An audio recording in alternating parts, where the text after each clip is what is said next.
Good morning friends. मैं संतोष कुमार आज फिर आपके साथ एक नई क्लास के साथ। और आज हम बात करते हैं किरचॉफ के नियम की। तो सबसे पहले इसमें कुछ टर्म्स यूज होती हैं, उन टर्म्स के हम बात करते हैं। तो सबसे पहले हम बात करते हैं संधि बिंदु की। तो संधि बिंदु किसे कहेंगे?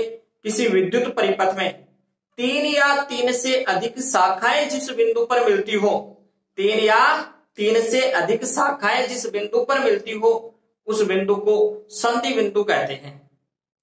फिर बात आती है अपने पास शाखा की। तो शाखा किसे कहेंगे? किसी विद्युत परिपथ का वह भाग, जैसे ये कोई भाग हो गया जिसमें धारा का मान नियत रहे, धारा का मान नियत रहे, कांस्टेंट रहे, उसे अपन क्या कहते हैं? शाखा। किसे क्या कहते हैं? शाखा। फिर अपन बात जाल की करते हैं। जाल किसे कहेंगे? किसी विद्युत परिपथ में अनेक अवयव जुड़े हो, जैसे प्रतिरोध हो गया, ट्रांजिस्टर हो गया, कैपेसिटर हो गया, इस प्रकार बहुत सारे अवयव जुड़े हो, तो उस परिपथ को अपन क्या कहेंगे? जाल। इस प्रकार से बने हुए परिपथ को। लूप किसे कहेंगे? बंद परिपथ किसे कहेंगे? विभिन्न अवयवों से बना कोई विद्युत परिपथ जो बंद पथ का निर्माण करता है, क्लोज सर्किट क्या करता है? बनाता है, तो उसको अपन क्या कहेंगे? बंद परिपथ या लूप। क्या कहेंगे? बंद परिपथ या लूप। यानी लूप क्या होगा अपने पास? विभिन्न प्रतिरोधों, चालकों तथा अन्य अवयवों से मिलकर बना बंद विद्युत परिपथ ही क्या कहलाएगा? लूप। क्या कहलाएगा? लूप। और लूप को और क्या बोलते हैं? पास भी बोलते हैं। क्या बोलते हैं? पास या क्लोज सर्किट। तो ये तो कुछ थी टर्म्स जो अपने पास इस नियम इनमें काम आएंगे। अब ये देखो, किरचॉफ ने जटिल परिपथों को हल करने के लिए उनमें तुल्य प्रतिरोध, धारा, विभवांतर आदि ज्ञात करने के लिए नियम प्रतिपादित किए थे, और उन नियमों को क्या कहते हैं? किरचॉफ के नियम। दो नियम दिए गए थे। एक प्रथम नियम को ही संधि नियम भी बोलते हैं। और संधि नियम क्या होता है? किसी संधि बिंदु पर मिलने वाली समस्त धाराओं का बीजगणितीय योग शून्य होता है। क्या होता है? किसी संधि बिंदु पर मिलने वाली समस्त धाराओं का बीजगणितीय योग शून्य होता है। इसका मतलब क्या हुआ? Summation of I is equal to 0।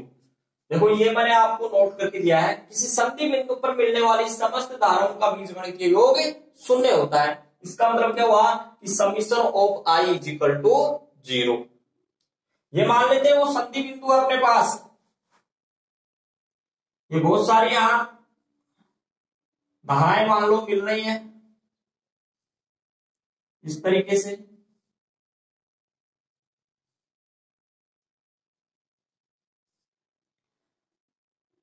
ये I1 मान लेते हैं, ये I2 मान लेते हैं, ये I3, ये I4 और ये मान लेते हैं I5। तो देखो क्या होगा? Summation of I is equal to, अपन देखो क्या लिखेंगे? Summation of I is equal to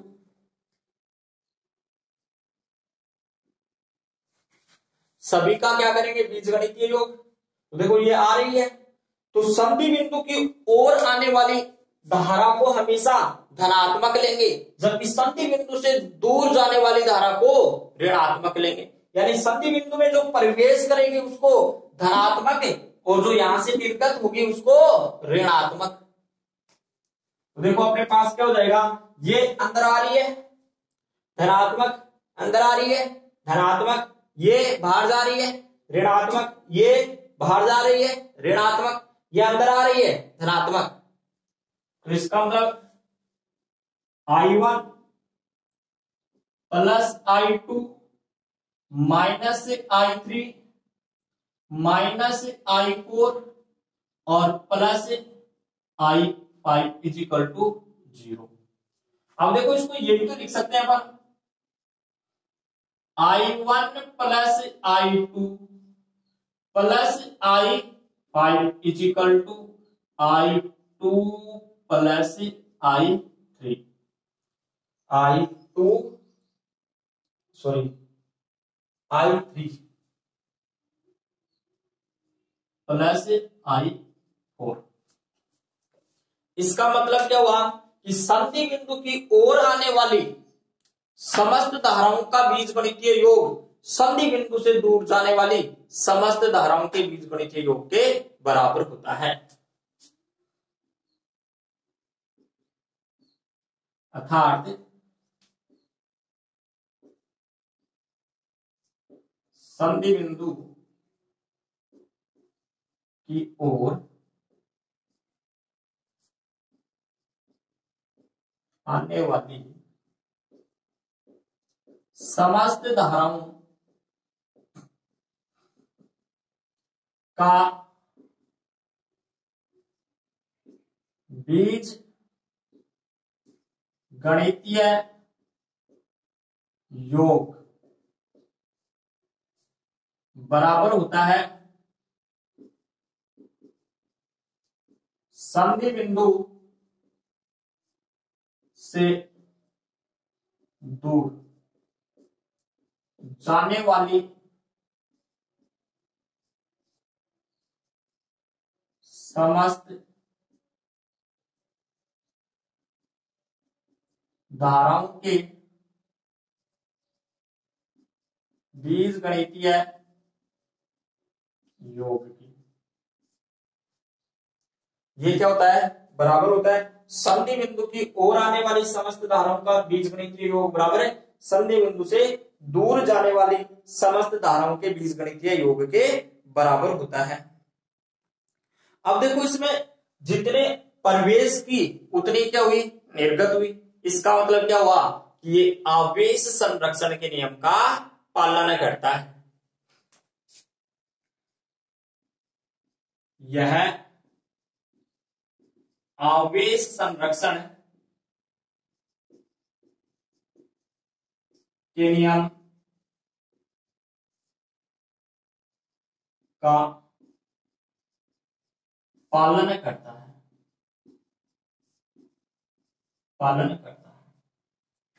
यह आवेश संरक्षण के नियम का पालन करता है।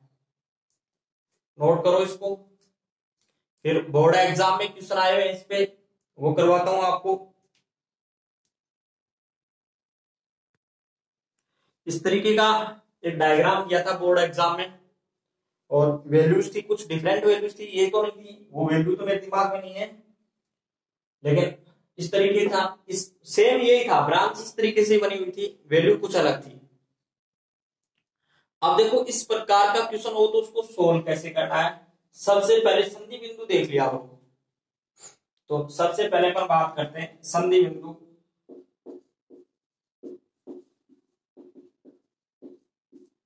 ए पर। यहां बात करते हैं, देखो 1 2 3 संधि बिंदु बन गई। अब देखो इसकी ओर कौन कौन आ रहा है? यहां आ रही है 3 एम्पियर। अब इससे दूर क्या जा रहा है? 1.5 एम्पियर प्लस एक्स। इस एक्स की वैल्यू आ जाएगी यहां से, तो देखो एक्स इक्वल टू कितना हो जाएगा? 3 माइनस 1.5 एम्पियर, यानी एक्स इक्वल टू 1.5 एम्पियर। ये एक्स की वैल्यू होगी। अब ये तो हुआ संधि बिंदु ए पर, इससे कितनी निकली? अब 1.5 एम्पियर। अब बात करेंगे संधि बिंदु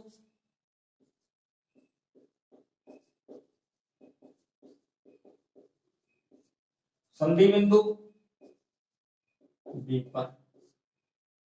संधि बिंदु बी पर देखो, बी पर क्या होगा? एक्स यहां से आ रहा है, देखो इसकी ओर, जब ये दोनों जा रहे हैं, एक्स की वैल्यू कितनी है?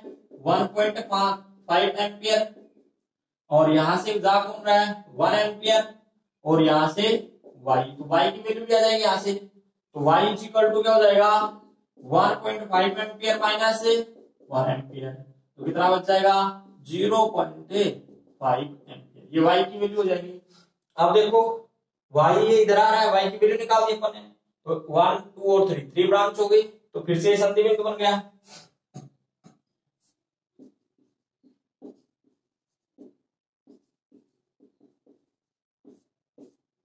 सी पर देखो y आ रहा है, y की वैल्यू कितनी है 0.5 एम्पियर, यहां से जा रहा है कितना है 0.2 एम्पियर, और ये अपने पास क्या है I, और इस I की वैल्यू अपने को फाइंड आउट करवाई थी, तो I इज इक्वल टू कितना हो जाएगा 0.5 एम्पियर माइनस 0.25 एम्पियर, यानी कितना हो गया 0.25 एम्पियर। ये आपका आंसर हो गया, ये आपका आंसर होगा। किसी को कोई दिक्कत नहीं है? चले आगे, चलो तो सेकंड लॉ की बात करते हैं। बात करते हैं दूसरे नियम की। दूसरा नियम केवल बंद परिपथ के लिए लागू होता है, जबकि प्रथम नियम बंद और ओपन दोनों के लिए अपने पास क्या होता है लागू होता है, खुले परिपथ के लिए भी लागू होता है। अब देखो दूसरा नियम क्या कहता है, दूसरा नियम क्या कहता है, प्रतिरोध को एवं सैलू से युक्त किसी बंद परिपथ में वोल्टताओं का बीजगणितीय योग शून्य होता है, वोल्टताओं का बीजगणितीय योग शून्य होता है। किसमें? प्रतिरोध को एवं सैलू से युक्त किसी बंद परिपथ में वोल्टताओं का बीजगणितीय योग शून्य होता है। इसे किरचॉफ का दूसरा नियम कहते हैं। अब वोल्टताओं का बीजगणितीय योग शून्य होता है, इसलिए इसको वोल्टता नियम भी कहते हैं। और इसे क्या कहते हैं? लूप नियम, बंद लूप नियम भी है ये एक तरीके से, क्योंकि ये हमेशा किस प्रकार के परिपथ में लागू होगा? बंद परिपथ में। हमेशा कैसे परिपथ में लागू होगा? बंद परिपथ में। अब देखो दूसरे शब्दों में अपन बोले इसको तो क्या कह सकते हैं, किसी बंद लूप में प्रतिरोध को एवं वोल्टताओं का बीजगणितीय योग उस लूप में स्थित सैलू के विद्युत वाहक बलों के बीजगणितीय योग के बराबर होता है, ऐसा भी अपन बोल सकते हैं। देखो मैं बताता हूं कैसे बोलेंगे अपन। किसी बंद लूप, देखो इसी को क्या बोलते हैं? लूप नियम। क्या बोलते हैं? लूप नियम। क्यों बोलते हैं? क्योंकि ये बंद परिपथ में लागू होता है, और इसको किरचॉफ का वोल्टता नियम भी बोलते हैं। किसी बंद लूप में प्रतिरोधकों के सिरों पर वोल्टताओं का बीजगणितीय योग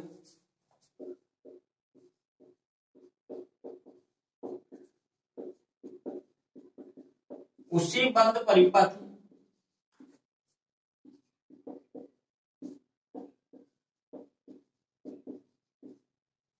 में संयोजित सैलों के सिरों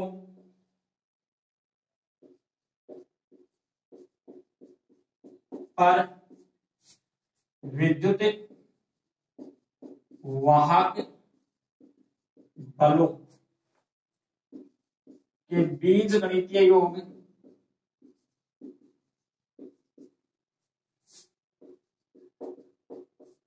के बराबर होता है, बीजगणितीय योग के बराबर होता है। इसका मतलब क्या हुआ? Summation of I R is equal to summation of E, अर्थात summation of I R is equal to summation of E. ये अपने पास क्या हुआ, दूसरा नियम। ये अपने पास क्या हुआ, दूसरा नियम। अब बात करते हैं इसमें चिन्ह परिपाटी की। तो किसी विद्युत परिपथ में धारा की दिशा में चलने पर, धारा की दिशा में चलने पर प्रतिरोधकों के सिरों पर हमेशा वोल्टताओं का बीजगणितीय योग करते हैं तो धनात्मक लेते हैं। धारा की दिशा में चलने पर प्रतिरोधकों के सिरों पर विभवांतर का मान धनात्मक लेते हैं, जबकि विपरीत दिशा में चलते हैं तो ऋणात्मक। ये मान लो धारा की दिशा में चल रहे हैं, ऐसे चल रहे हैं अपन, ये मान लो धारा की दिशा है, तो विभवांतर का मान कैसा लेंगे, पॉजिटिव लेंगे, पॉजिटिव लेंगे विभवांतर। अगर इसकी विपरीत दिशा में चलेंगे तो नेगेटिव, तो क्या लेंगे, नेगेटिव। इसी प्रकार सेल के लिए अपन चलेंगे। ये मान लो अपने पास सेल है, ये ऋण सिरा मान लो, ये इसका धन सिरा मान लो एक बार के लिए, नेगेटिव ये पॉजिटिव, ठीक है। ये अपने पास क्या है, सेल है, सेल है। तो किसी सेल के ऋण सिरे से धन सिरे पर जाने पर विद्युत वाहक बल का मान धनात्मक लेंगे। कैसा लेंगे, धनात्मक। जबकि ऋण सिरे, धन सिरे से ऋण सिरे पर आने पर विद्युत वाहक बल का मान ऋणात्मक लेंगे।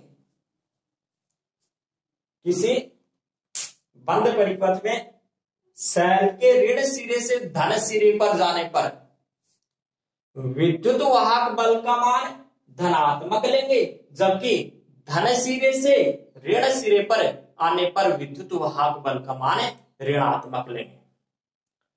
और क्वेश्चन करने के लिए आप इस तरीके से भी याद रख सकते हो कि आगे वाला सिरा बड़ा तो बड़ा, छोटा तो छोटा। बड़े का मतलब धनात्मक, छोटे का मतलब ऋणात्मक। अगर धारा की दिशा में चल रहे हैं अपन, आगे वाला सिरा क्या जाए, बड़ा तो पॉजिटिव, और आगे वाला सिरा क्या जाए, छोटा। छोटा मतलब क्या हुआ, ऋणात्मक सिरा, तो क्या लेना है, नेगेटिव। किसको, विद्युत वाहक बल को।